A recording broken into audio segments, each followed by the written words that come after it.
Bonjour à tous et à toutes. Alors aujourd'hui, bien évidemment, le sujet crucial, on va parler de la fusillade qui s'est déroulée à Strasbourg, donc le 11 décembre, aux alentours de entre 19h et 20h, je ne sais plus trop exactement.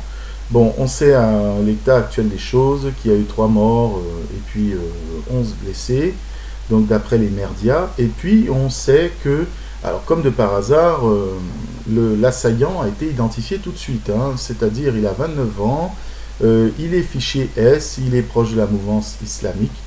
Bon, comme d'habitude, le même scénario classique, voilà, proche de la mouvance islamique, donc la religion musulmane, l'islam, enfin voilà.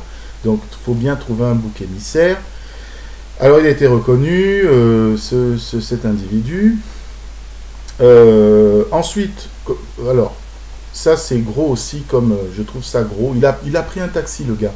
C'est-à-dire, il était blessé, mais il a pris un taxi. Hein, et d'après le taxi, enfin le taxi, le chauffeur de taxi, voilà, il a dit qu'il était blessé. Donc, bon, le gars a pris un taxi, quoi. Vous venez de commettre des méfaits, vous avez quand même le temps de prendre un petit taxi. C'est sympa, hein, c'est bien. Voilà, encore quelque chose pour moi de gros. En plus, voilà, ils arrivent à l'identifier tout de suite, hein, à dire que c'est un individu fichier S. Bon, voilà, enfin, c'est exactement encore le même scénario qu'on a d'habitude. En plus, bon, il faut quand même noter que ça s'est déroulé donc à Strasbourg. Hein. Strasbourg, c'est quand même là où il y a le plus important marché de Noël, mais aussi quand même Strasbourg, c'est quand même c'est aussi un symbole. C'est un symbole parce que elle a un titre de capitale européenne parce que elle a beaucoup d'institutions européennes, comme je crois il y a le Conseil de l'Europe, dont dépend, il y a je crois la Cour européenne des droits de l'homme, et il y a la pharmacopée européenne, le Parlement européen, ou encore le médiateur européen. Voilà. Donc il y a pas mal de symboles de l'Europe, là, comment dire, Strasbourg. Ah oui, donc là, c'est, oh là là, l'Europe qui est attaquée, donc vous pensez bien que c'est très grave. Donc là, très clairement, donc, ça permet à l'État, dans notre cher État, s'il y en a encore un, de mettre en place urgence terroriste, urgence attentat, pardon. Donc ça, c'est le plus haut niveau jamais atteint, qui n'a jamais été mis en place dans l'Hexagone. Hein.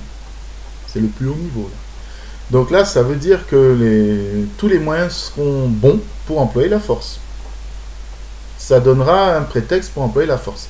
Alors, bien évidemment, entre cette fusillade, parce que j'appelle même pas ça un attentat, pour moi c'est un pseudo-attentat, pour moi c'est vraiment très clairement un avertissement. En plus, ça intervient le 11, je crois, ayant des significations. Je ne sais plus trop exactement, bon bref, vous irez faire vos recherches sur Internet, mais bon, comment dire, les francs-maçons aiment aussi beaucoup ce chiffre-là, le 11, ah oui, le chiffre 13 aussi, voilà.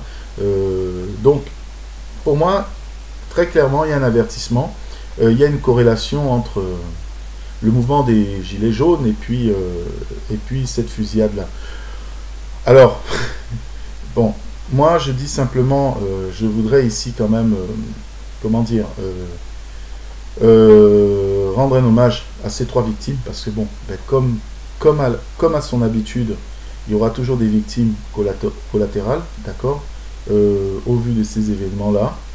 Parce que bon, ces gens qui sont en haut là, ils n'ont aucun état d'âme hein, quand ils veulent parvenir à leur fin. Voilà, hein, 3 morts ou 10 000 morts, c'est rien pour eux. Hein. Voilà.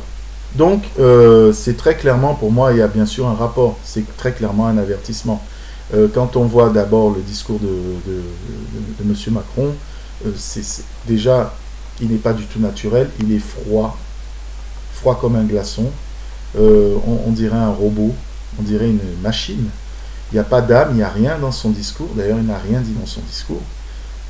Et puis, très clairement, au début, il fait quand même des menaces. Il fait des menaces. Il dit il n'y aura aucune indulgence. Et ça, il le dit bien. Clairement, d'entrée. Il le dit clairement d'entrée. Donc ça veut dire que le monsieur, voilà, il est déterminé. Il met en garde. Bon, hormis que cette fusillade a aussi pour but, évidemment, comment dire, de détourner l'attention. Ça, on est d'accord. Alors, il y a maintenant des slogans, ils ont montré ça même à la télé, je suis Strasbourg, je suis patati patata, enfin, bon, bref. Ça, c'est devenu un lobby, ça. Voilà, je suis, c'est bon. Mais, comment dire, oui, et puis c'est très clairement donc pour mettre les gilets jaunes, ce mouvement-là en garde. Donc attention, attention. Alors c'est pas moi qui le dis, hein, beaucoup de gens sur Internet le disent, attention aux dates du 22 décembre. Moi je ne fais que relayer, hein. Bon, j'essaye de m'informer, bien sûr. Donc ceux qui sont dans le mouvement des gilets jaunes, attention, attention, attention, attention, oui attention.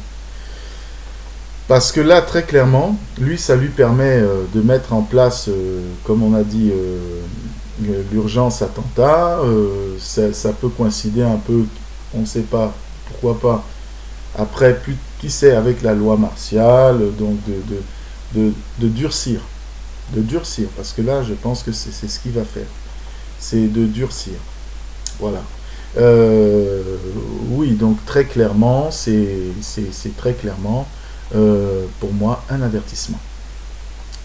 Donc, à prendre pour moi quand même au sérieux. Oui, oui, oui, oui, à prendre très, très, très, très au sérieux, vraiment.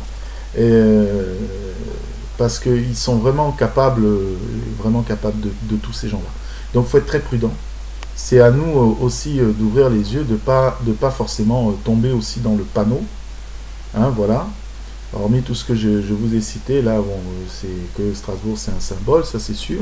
Parce que les attentats, bon, voilà, parce qu'il peut même y en avoir d'autres, hein, ne vont pas forcément se dérouler à Paris. Pas forcément.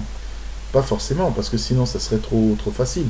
Et puis, moi, il y a une chose que je voudrais noter, parce qu'il serait encore capable de dire que, oulala, attention, le tireur, attention, oh là là, c'était un gilet jaune, un méchant, on ne sait jamais. Il pourrait le dire aussi, qu'il était avec les gilets jaunes.